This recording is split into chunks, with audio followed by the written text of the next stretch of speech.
Aloha, friends and neighbors. This is Rollin Lee Frost speaking to you, Kona astrologer, environmental health and safety activist. Hey, you know, I was born January 16th. Birthdays go back and forth because of leap year, one day every 4 years. But I share that birthday with Benjamin Franklin and Muhammad Ali and some other special people at 26, 27 Capricorn. So look, I was going to be in Mexico on my birthday, my solar return, to change it to a healthier solar return. And I didn't have enough money and I couldn't get there. And so I'm not viewing pyramids on my birthday. I'm going to have to wait a year for that. I really wanted to go to Teotihuacan. Anyway, the hotel gave me back my money. That's cool. And I am now in Avila, California. I could get to LA and I had friends there that helped with costs. My sons are along. And I got a nice suite at Avila Lighthouse Suite. It's in Avila Beach near San Luis Obispo, just up from Pismo Beach on the California coast. And I'll be there on the 16th and 17th. If you would like, you know, give me a call, wish me happy birthday, or leave a message for me. Raise my spirits a little bit. That's what keeps me going. Anyway, that's the news. Let's get down to business. I got a lot of interesting things to share with you. You know, having used my middle name Lee for a long time, when I was a young man raising all these sons, altogether 4, I found myself telling my boys the same exact things with the same gestures that my father did for me, and I decided I was going to do my own thing. So I dropped my middle name, which was, you know, his name was Leland Frost. So Leland's name came out of my signature, and it changed me. And so I'm putting it back in and rebirthing myself a little bit. So I might get a little more mystical with you now and then, because Rollin Lee Frost is alive and kicking.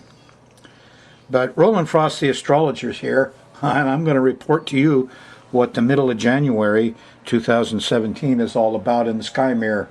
Here we go. Listen, you're sitting on a full moon. Well, program 1050. Huh? Wow. So the prior full moon was at 22 Cancer. Now you remember from last week that a full moon kind of sets the stage till the next full moon. And this last one squared Jupiter and squared Uranus, and it gave us all the jitters and felt like there was no hope.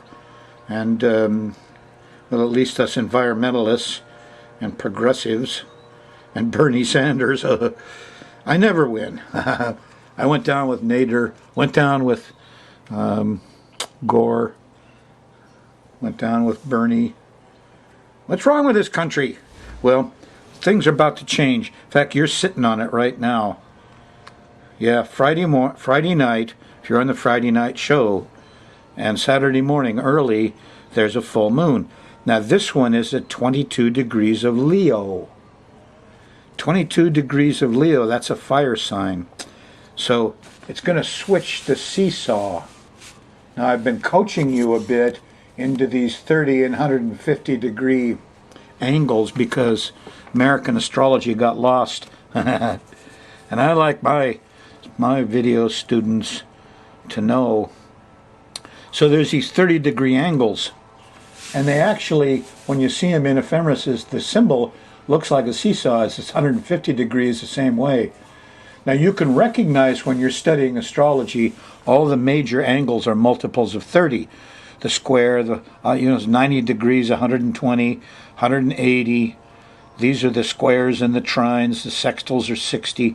You can recognize the angles between planets by looking at the signs very easily, you know, because you know that the Earth trine includes, you know, Capricorn, Virgo, Taurus. So if there are planets in those 3 signs, they're in trine. Well, anyway, But the ones that don't work that way, when you're in a quandary, you don't know whether it's elements, earth, air, fire, water, or, fixed, mutable, etc. Then it turns out it's 30 and 150, and you recognize them because they don't fit in to the easy ways of working astrology, and that's why they kind of fell out of favor. But they're multiples of 30, and they're just as important as the trines and the sextiles make things easy, and the squares and the oppositions make things harder. So, but these things have this nature of the seesaw. One side strong, the other side weak, and then they go back and forth, back and forth. Seesaws are fun.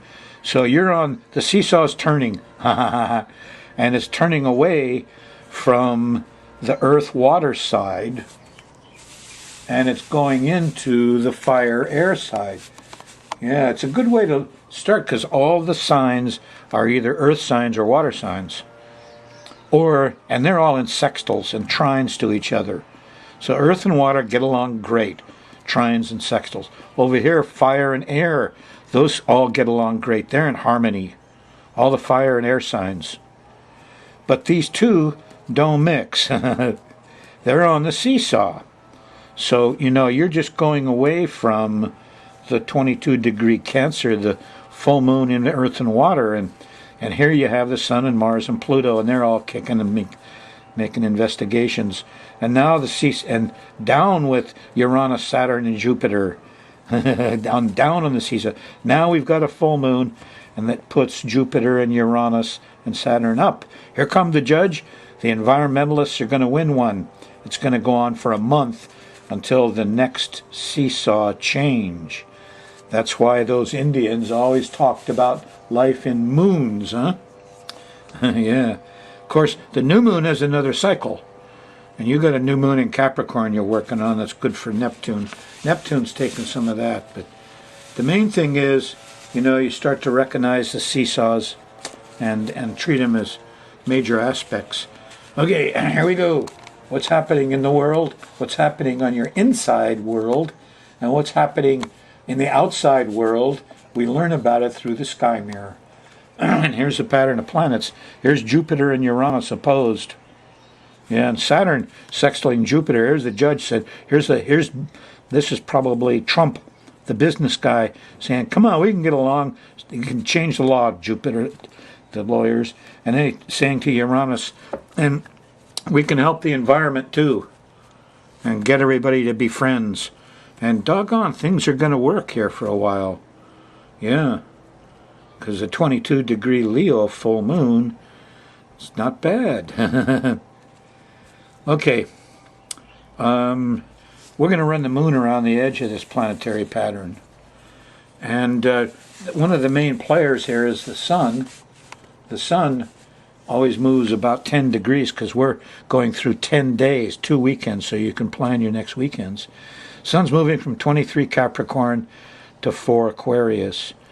So about next Thursday, Wednesday, Thursday goes into Aquarius. We all get very intellectual, and we get off of this practical, earthy, where's the money and the time and the business-like feel of Capricorn. So it's the other interesting character here is Venus. And right now, when you're on the show, Venus is at 10, Pisces, right on Neptune. This is dreamy, this is sexy, this can go both ways. You could be a perv and get addicted to porn on the internet. Venus on Neptune, too dreamy, too dramatic, Or you could have true blue understandings about love and who Venus is, and how Venus is your sister first, and the dancing girl maybe. But anyway, this is a matter of Venus kind of becoming lost and then found in a new way. And so take a look at your love life and your sex life and your sugar habits and all these Venus lusty pleasures. And where you're sitting on Friday is Venus's day. Take a good look at them. There's enlightenment around from Neptune, the planet of Jesus, and priest, artists, doctor, musicians, your higher heart inside you. has something to tell you. Okay, what else is interesting here? Let's go right to the day-by-day stuff. Okay, here's the moon running around the edge, and it's in Cancer till you get to Thursday afternoon. It goes into Leo. You're watching the Thursday show. The moon's in Leo, late Leo. And not bad, huh? No, early Leo, excuse me. Because here on Friday, the 13th, the moon's still going through Leo. Let me make that more readable for you. There you go. So it's Friday the 13th, huh? And our calendar is such a mess. I ignore superstitions like that. There used to be truth in such things, but not now. Anyway, Leo is entertaining. Friday could be entertaining. And you're going into Friday night and early Saturday morning when there's a sextile to Jupiter and a trine to Uranus. And everybody's going to get together in brotherhood. Trine Saturn, you got a permit. Man, this is the time to have your party, have your Saturday, organization, your picnics, your civic stuff, your club, your organization. This is a good time. Good time for you to plan. Because you got a lot of big planets here. Uranus, the technical. Saturn, the money and time and business. Jupiter, the wisdom and law. All together here. And they'll pop for you Saturday morning. Get up early. It's a good day. You'll be talking about it Saturday night when the moon just shifts into Virgo. And it makes a nice trine to Mercury. And Mercury says, write it all down, make a plan. Okay. Sunday morning this is 2-3 o'clock in the morning, the moon goes by the north node. And there's some mothering and nurturing. Well, we did a good job. Clap yourself on the back. Okay? But don't let your guard down, because here as you go through Virgo, in the middle of 10 degrees of Virgo, here's the opposition to Neptune. And Venus is still there. She's gone by Neptune just a little bit. But first here, this is pretty much around noontime. The moon hits Neptune. It could get lost, or it could get dreamy, or it can get, I'm in pesticides, things you can't see. It isn't just religion, art, music. It isn't the silly aggrandizement of movie stars in our culture and our allowance for, when somebody calls it religion, oh yeah, they're tax-free. Give me a break. Excuse me, I'll get off my preaching box. But this is a time on Sunday when, through the whole middle of the day, first you'll realize your culture has blinded you to some things that aren't true. And then you can think about how you want to change your life so your pleasures are real, not what the TV commercials tell you your pleasure should be. Triple hamburger, cheeseburger, blah, blah. Look out. Okay. Discovery happens, 10, 11 o'clock, almost midnight here, Sunday night the 15th. Here's a nice trine to Pluto. And Pluto's, the investigator, so its secret stuff comes out late at night, Sunday night. Probably on the internet, not on corporate television. Monday morning, the 16th, Maui. Here's an opposition to Mars. Young guys are making too much noise, too much testosterone, too much selfishness, too much anger, road rage around. Why, didn't get your sugar on Sunday, all road raged. Monday morning, not an easy time. This happens early in Hawaii. This is before breakfast, really.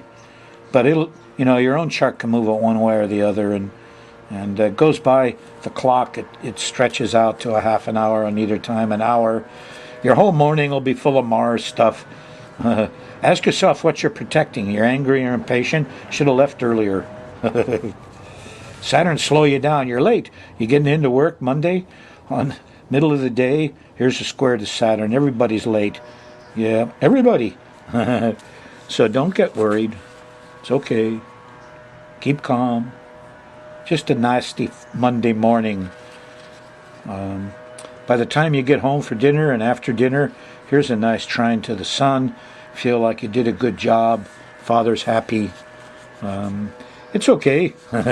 Tuesday, the moon is into Libra. It's a different kind of ball game. We're in cardinal air now. It's intellectual, but it's pushy. Here's, yeah, pushy. Here's a square to Mercury. Too much talk, people saying right and mean left, confusion over communication Tuesday morning, difficulty with transportation again. Trying to get to work, traffic snarled. Yeah, moon in Libra. The danger point here is when it gets to late Libra and we run into the 23-degree stuff. Now, it starts with the square to Pluto early Wednesday morning, and I'm a little panicky, and I don't have control of this Wednesday morning, moon squaring Pluto. And then it opposes Uranus. There's interruptions, and the battery went dead, and the phone doesn't work, and there's glitches and stuff. But you wait a little bit longer, and truth comes out as the moon goes by Jupiter. Now that's dinner time and just after dinner, and it's sextile Saturn. Truth and wisdom comes out, and it's settled. And the prosecutors called up and said, "We're dropping the case." Good. Got common sense for a change. So Thursday, the moon's still in Libra when you wake up, and on the 19th. And there's a square to the sun, just before lunch and around the middle of the day. So you're not going to get too much done on Thursday, but you get new ideas late Thursday night. Now this is midnight when the moon sextiles Mercury. You may feel it Friday morning instead. New ideas, new communication. Your mind is working well. Then there's a nice sextile to or a trine to Neptune. Inspiration hits. Now this is Friday the 20th, and this is Friday is Venus's day. So it starts with the inspiration, the higher heart. The higher octave of Venus is Neptune. If you take sex and sweets up an octave, you wind up with stained glass windows and the love of the Great Spirit. Yeah, just like Mercury's the lower octave of Uranus. I should say Uranus, the higher octave of Mercury. Anyway, it starts with the heart here Friday morning at breakfast. Feel things, And by the time you get to Friday night, this is 10, 11 o'clock. Here's a nice trine to Venus. There's real love. There's real sisterhood. There's real pleasure. Maybe you gave up sugar and discovered honey late at night Friday. It's kind of that. You got to transform your lusts and your cravings into something more healthy. And if you do the honey, well, you're going to find out that chemical pharma companies are destroying our pollinators, and the bees are going because of pesticides and herbicides, and you'll get up and start fighting the battle, which will happen to you Sunday or Saturday afternoon when the moon sextiles or trine. Come on, Frost. Trines Mars. So first there's a trine to Venus. The girls are out, and they're looking very pretty on Friday night. And Saturday afternoon and evening, Mars is out. And the young men, the Romeos, are out there. This is a pretty nice time, very romantic period, Friday night through Saturday. On Sunday, the moon is shifted into Sagittarius. And Sunday, January 22nd, feels different. And here between breakfast and lunch, there's a sextile to the sun. So you got ambition. Good for you. Late Sunday night, around dinner, after dinner time, between dinner and midnight or so. Though here's the square to Neptune. Here's some confusion and bad smells again. This is similar to what happened to you Sunday, the middle of the 15th, when we had troubles with Neptune. Well, here you got more troubles with Neptune on Sunday in the evening. Of course, I'm most interested in what's going on here. Yeah, I'm on the 16th and 17th. I'm on my solar return, so I got to play good with Pluto and the Sun and ignore the Martians that are all aggressive and angry and people who are, feeling like the Grinch. And I'm not going to spend money on that, and I'm angry, and there's a lot of that going on here. And but I think I got the right spot at Avila Beach. Let's hope so. I mean, that solar return kind of governs my world a lot for the next year. So I'm there for my health, so I can write some articles. Hope it works.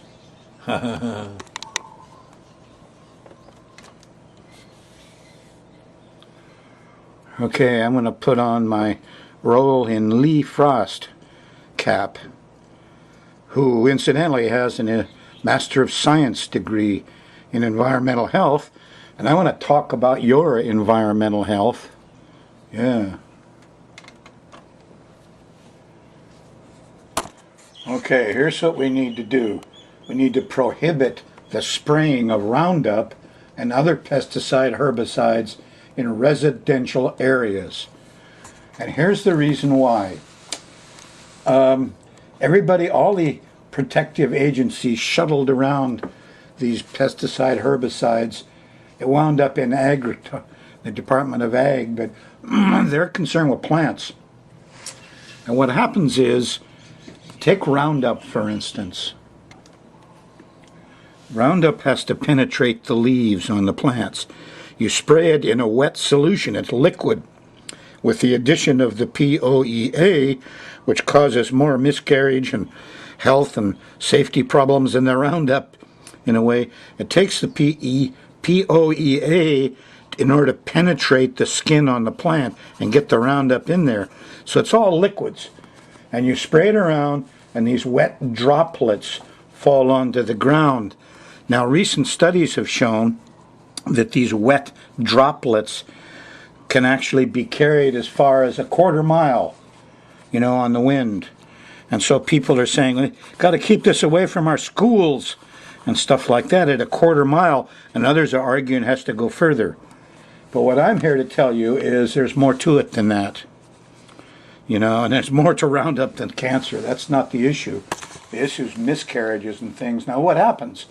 Well, these droplets go to the ground or onto the plant surface, dry out, and they become tiny little plates or crystalline solids. And these solids lay on the ground. They won't hurt plants anymore. You can put all these solids on the plants, doesn't go through the leaves, it's not liquid. But the solids, what happens is these tiny little solids get picked up by the wind, and they can be transported quite a long distance. And these little guys, you breathe them, they go into your lungs and into your body. These are the things that kill, for one thing, they kill the ravens. And you go read the book, early ravens, half of them were killed because somebody sprayed Roundup around their cages. So a lot of animals, and so the world of plants is sensitive to the liquids. Now the Department of Ag and people measure, where these damages are by looking at the plants that turn brown. If there's overspray from you got a farm and the other guy sprays down your stuff, but nobody is really looking at the crystalline structures. Nobody I know of is taking any responsibility, any of your agencies, for these little things and how far they go. But I'll tell you, they go quite a ways.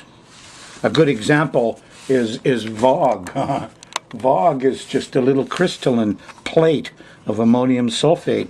And look how it gets all around, everywhere. Now, what I found out is when I wind up on one of these cases, it used to be the boss of the Department of Labor send Frost out to do this thing. Since I'm out of the agencies, the Great Spirit serves them up more personally.